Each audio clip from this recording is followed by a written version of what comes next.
Hey Brutal Planet family, this is Dustin, back with another top 10 list, this time for 2020. Got the top 10 metal albums for 2020.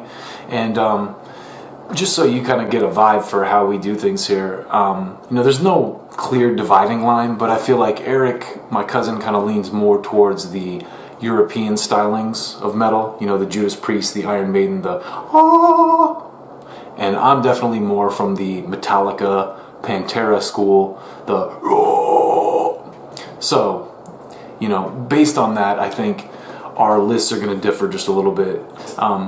And both schools obviously are great. I think just having that gives us kind of a diversity of thought on the staff. And obviously there's a lot of other people on staff who write too, and everyone has different opinions. So this is my list for the top 10 metal albums of 2020.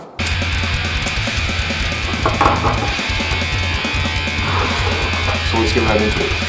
Number 10, Testament, Titans of Creation. So Testament obviously has a lot of clout. Legendary Bay Area thrash band, came up around the same time as Metallica, Megadeth, Anthrax, all the big names in thrash. And if you listen to Brotherhood of the Snake that they put out a couple years ago, this one kind of continues in that vein. When I listen to it, I get it has the technical prowess of an old Megadeth record, just a lot of really intricate solos, and Alex Skolnick is on fire. The whole album is just a banger from front to back. There's no slow songs. It's just metal from front to back, and so this was a great one. I think the standout track this time on this one was The Healers. So I think with each of these I'm going to kind of throw out a standout track. You can kind of get a feel for the vibe off of one song. So the song that I picked for this one was The Healers, and listen to that. It's a banger. So number 9 is Napalm Death with Throes of Joy in the Jaws of Defeatism. Napalm Death, again, another just legendary metal band, been around since '81. This is their 16th record. These guys are widely considered pioneers of the grindcore genre, and they're still putting stuff out that's incredible. This is a really heavy album. I think the standout track for me was the track Amoral, because it is almost like kind of more of an industrial type song, which is a little bit of a detour for this band, but I really dug the whole album. So number 8 is Code Orange, Underneath, and this is one of those albums that really grew on me over the year. It kind of moved up the list a little bit. Actually, it wasn't even initially on the list, but it moved on to the list. And it's still one of those albums that it's really big. There's a lot of tracks and there's a lot going on, and I still haven't fully kind of taken it all in yet.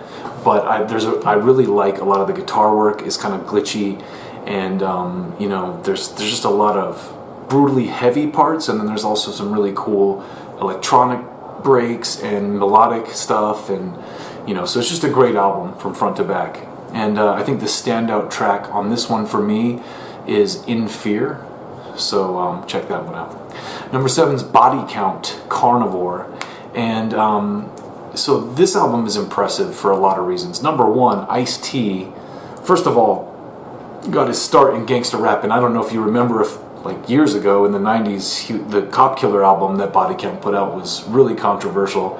And Ice-T's in his 50s, and he's still doing Law and Order, SVU, or NCIS, or whatever the show is that he's on. So mad respect to him for the other thing I will give him is that he knows what he does well and what he doesn't do well. And to give you examples of that, he does these really cool little spoken word intros to a couple of the songs. One of them being the cover they do of the Motorhead track, Ace of Spades. Definitely check that out. But also, he does one before another song about a friend, or some stuff that happened, and he does that really well. He also does the real rappy kind of shouted vocals, but he doesn't sing well. So on the track that's a ballad, he brings in Amy Lee from Evanescence to handle kind of the choruses on that. And so, I give Ice-T just a ton of credit. There's also, my standout track on the album was Bum Rush, which is a really cutting political song. And, if you listen to their last album, he had the song No Lives Matter and Black Hoodie. And so, it's typical of them to do the political stuff. But this album is it's heavy, and it's Ice-T at his best. And I just got to give them a lot of credit, because this is one that I wasn't really expecting to dig, but it's got that Slayer, suicidal, kind of the gangster metal vibe going, and it's really great.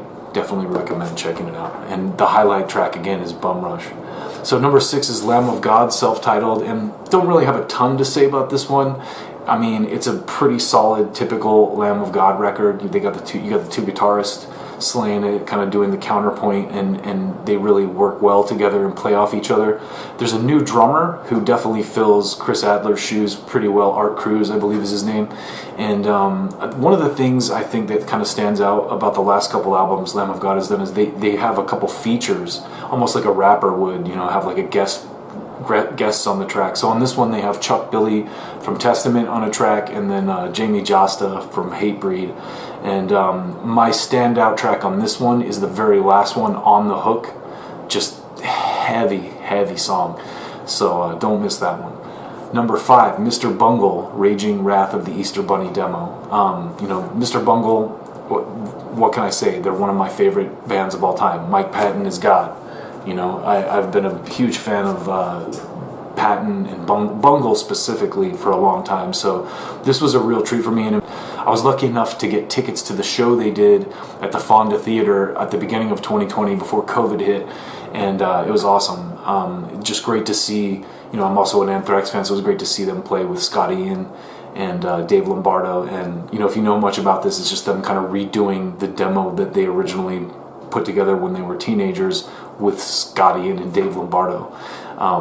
And they do a couple of covers.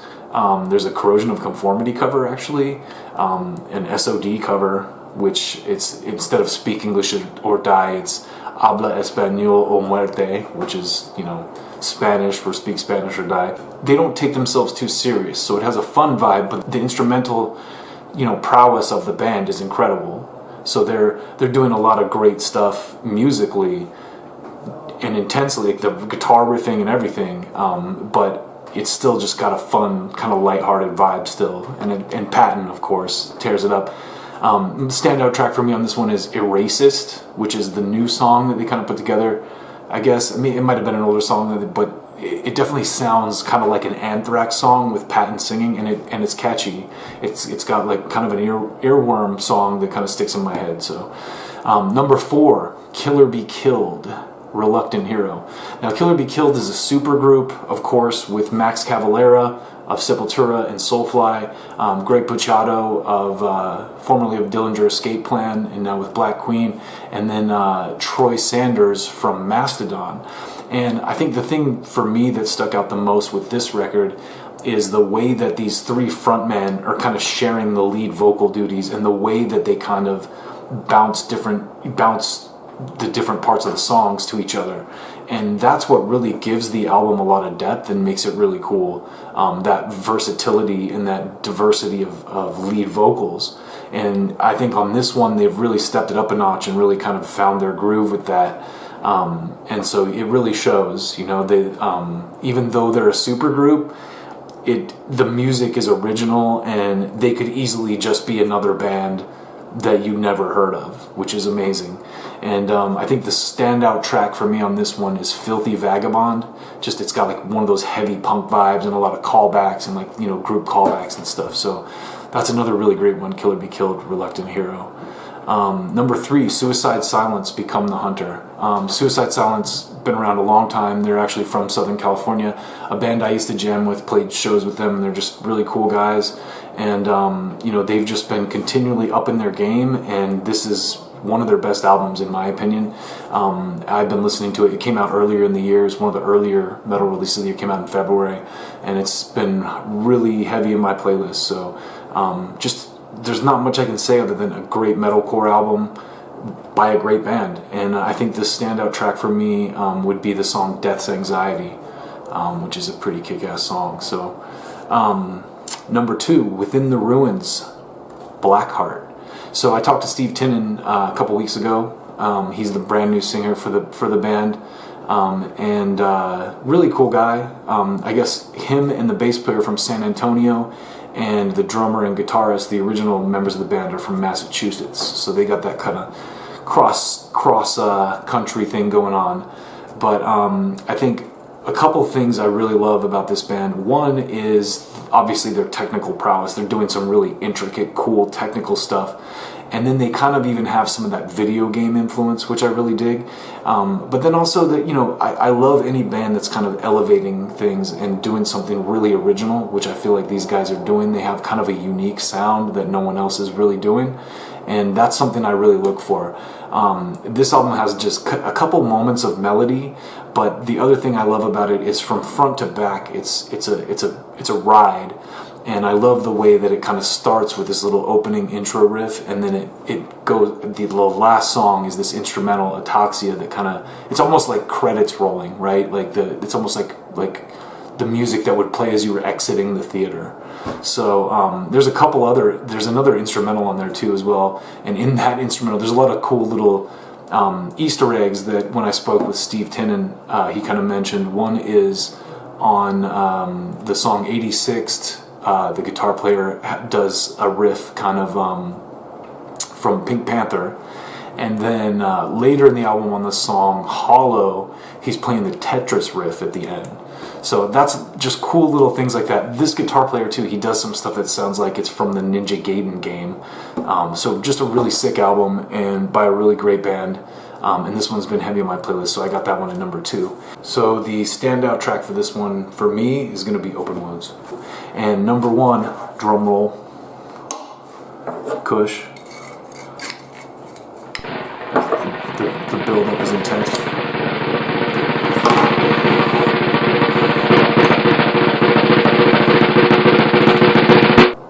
So here it is, my number pick for number 1 metal album of the year, Black Dahlia Murder. And I really love the way that they kind of introduced this, because it came out in April, kind of right as the pandemic was kind of taking off.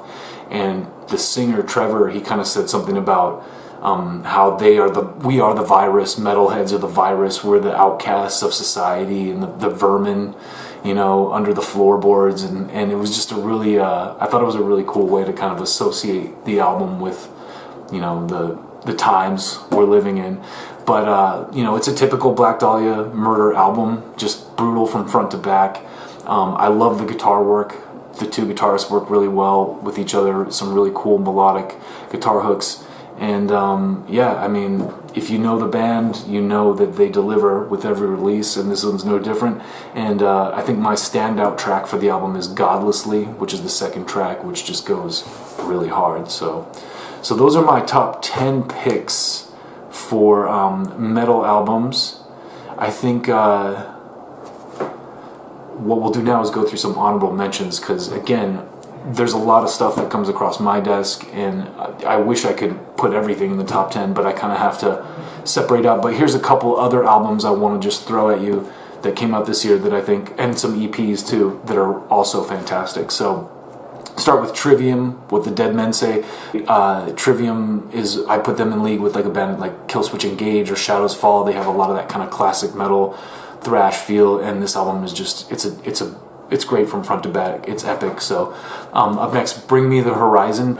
Much like the Code Orange album, kind of industrial vibes here. And these guys do a lot of the kind of screamo stuff and even have some like real pop tendencies at points. But this album has some really heavy stuff on it, and it's really good. Like, these guys are a great band, so check that one out.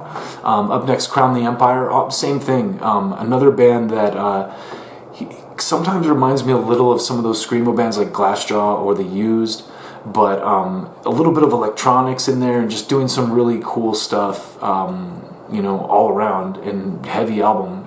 So great band, check that one out. Up next we got Deftones with Ohms, another new one from Deftones. They've been pretty steady putting stuff out the last few years, and this one's great. You know, there's nothing that was incredible about it. They didn't redefine their sound or anything, but it has some really great tracks. One of my favorites is the one called Urantia. So that's a great one to check out as well. Ghost Inside is another band that they kind of have that like jock rock, like Hatebreed type style. Like it's real hardcore, you know, positive messages, uplifting. Good stuff though, you know, this type of stuff you listen to at the gym, so check that one out. Sevendust, Blood and Stone. So when I talked to Steve Tinnen from Within the Ruins, we were talking a little bit about nu metal, and while I wouldn't put Sevendust down as necessarily a nu metal band, they're kind of from that era, and one of the things we talked about is how a lot of the bands from that era are still putting out a lot of great material, and Sevendust is one of those bands. So they also do a really kick-ass cover of The Day I Tried to Live by Soundgarden, so check that out.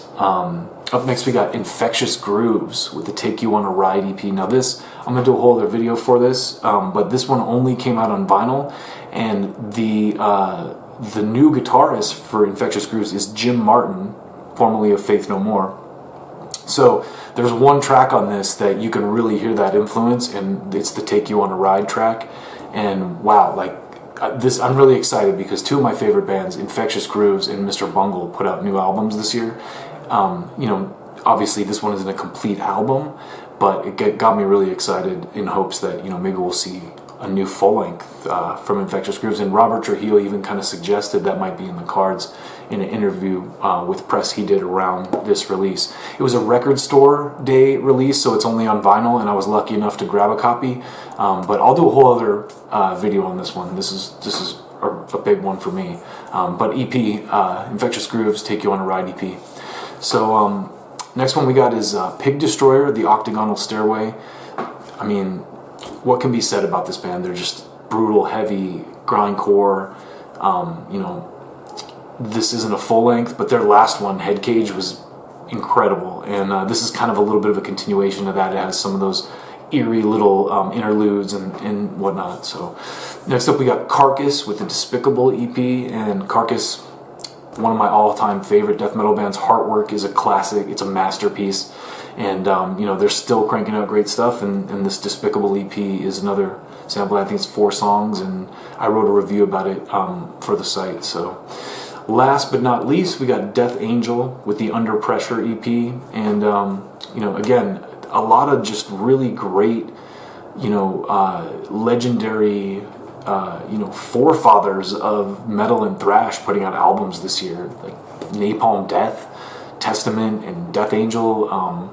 You know, it's been a decent year for hard metal anyway. So that pretty much wraps it up for me. Just want to thank everybody who's, you know, supports the site and you know, is watching our videos and reading our content. You know, we wouldn't be able to do it without you, and we really love the music, and we love to do this, so hopefully that comes through in everything we're doing, and we'll see y'all next year. Take care.